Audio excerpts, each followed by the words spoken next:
dito. Ang laki ng puno, oh. Puro pa siya mga damo-damo.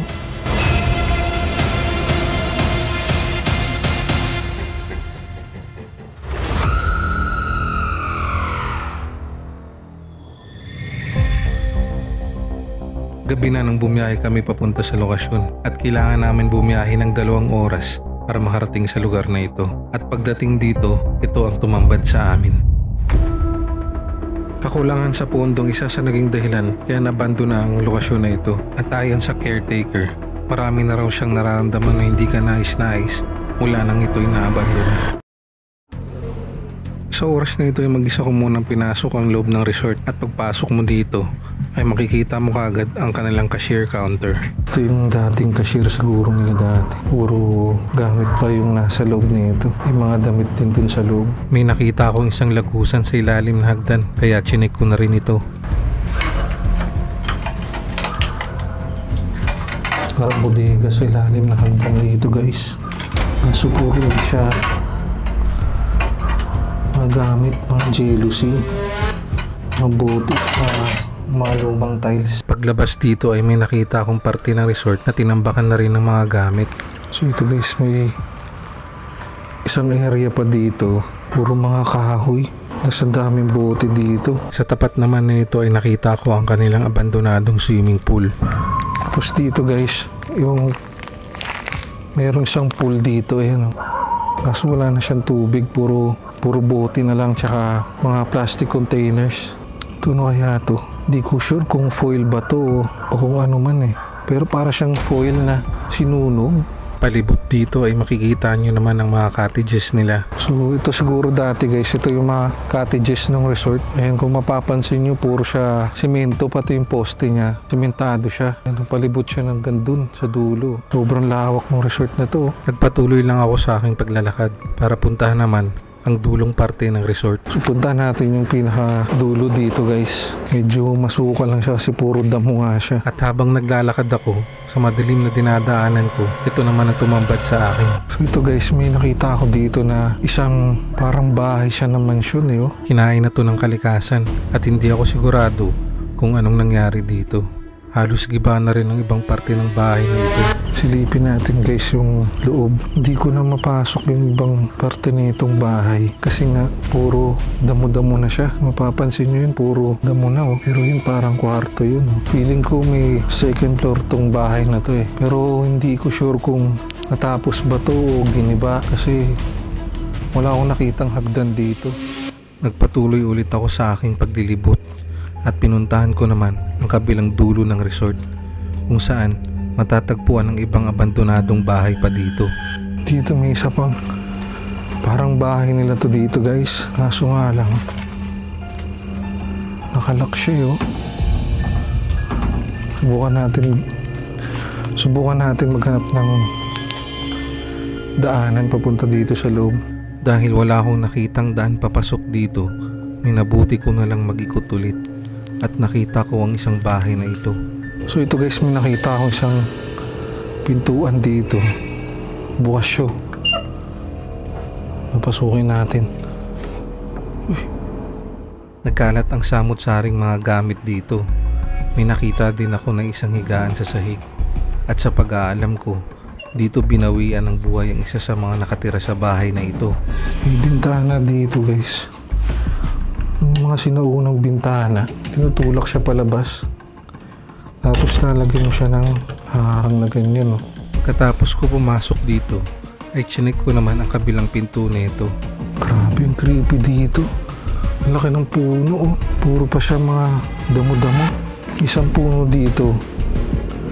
Parang balak na siya putulin pero hindi siya naputol. Oh. Ayun, bakat pa yung pinakatama ng pangputol ng puno. Pagkatapos ko ikutin ang bahay, ay naisipan ko naman umakyat sa itaas na bahagi ng resort. Subukan naman natin guys, pumunta dun sa taas nitong resort. Halos giba ng ibang parte dito. May mga nakasulat sa pader na parang mga babala sa mga pumapasok. May mga bundle dito nakalagay guys. Oh. Alis. So dito guys, Parang veranda siya. May mga kwarto na nakaharap dun sa pinakakalsada. Mga poste dito, tinubuan na rin siya ng mga lumot oh. Tsaka ng halaman. Tapos dito naman, giba-giba na siya oh. Giba-giba na yung nandito. Meron pang railings dito guys, kaso wala nang harang dito. Medyo delikado na to oh. Ganon din dun sa ibang railings niya. Parang tinanggalan na siya ng mga bakal. Medyo maingay lang dito guys kasi katabi siya ng kalsada. Rinig yung mga dumadaan na sasakyan dito.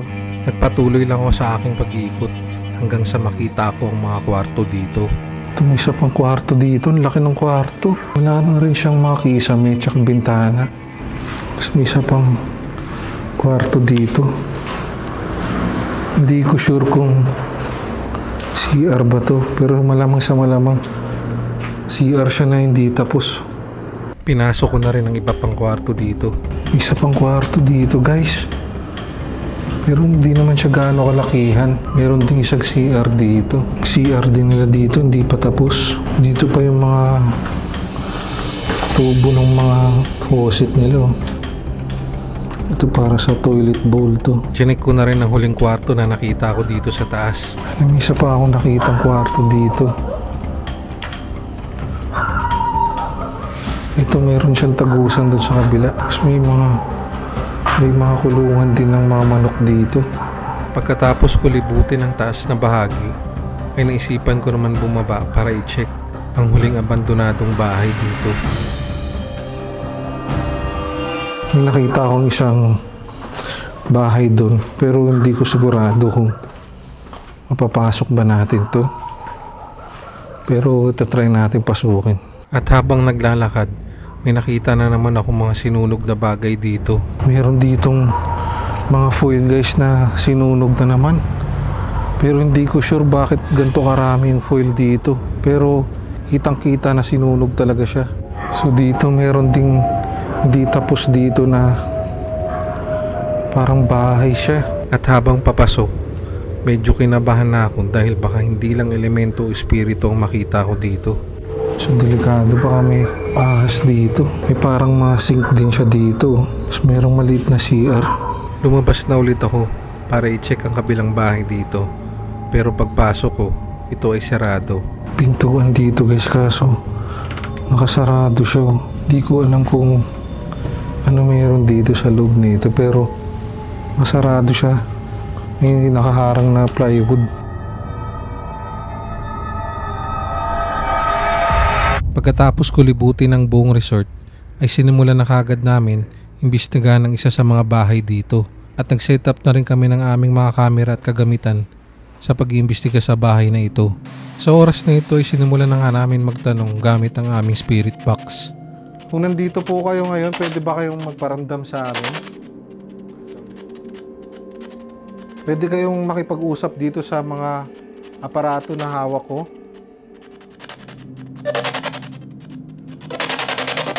Paano ka ba namin ngayon? Parang boses ng babae. Nandito ka ba ngayon? Nandito ka ba sa tabi namin ngayon?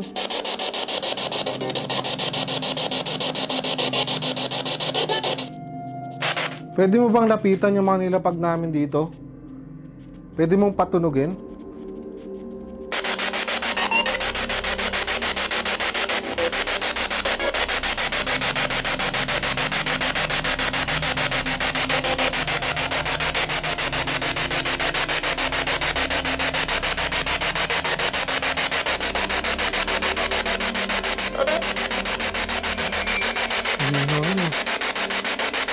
Babae. Pwede mo ba kaming lapitan dito? Pwede ka bang lumapit sa amin? Patunugin mo yung mga nilapag namin dito.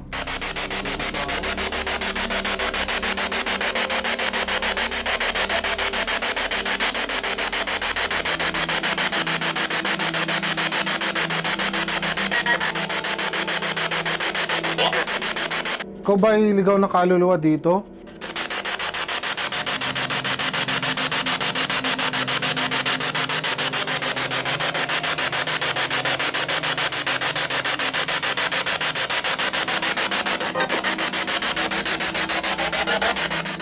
Ilang oras din kaming nanatili dito para magtanong gamit ang aming spirit box. At maya-maya pa, nag-iba bigla ang aming pakiramdam dito.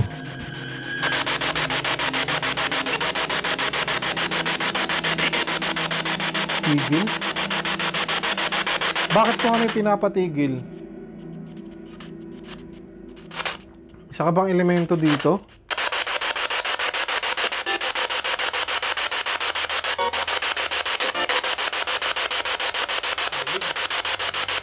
Lamig, no? Ha?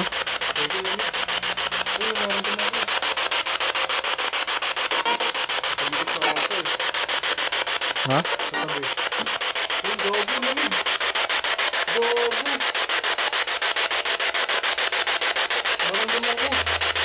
Nandito ka na ba? Sa oras naman na ito, bigla kami nakarinig ng kaluskos na hindi kami sigurado kung saan nanggagaling.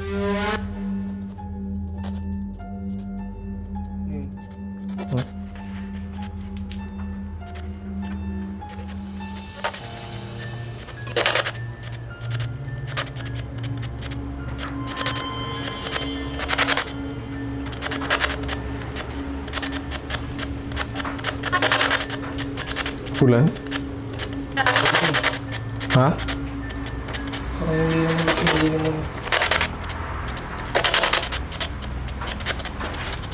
Para itong tunog galing sa labas na lumilibot na sa amin. Dahil hindi na namin may paliwanag ang mga nangyari dito, ay naisipan namin na itigil na lang ang investigasyon at iligpit ng aming mga gamit. Ano man ang kwentong nababalot sa lugar na ito, ay mananatili pa rin itong isang misteryo. Naisip ko na lang, paano kaya kung natuloy ang resort na ito? Marami din kaya masasayang alaalang maiiwan dito. Ikaw, anong masasayang alaala mo sa isang resort?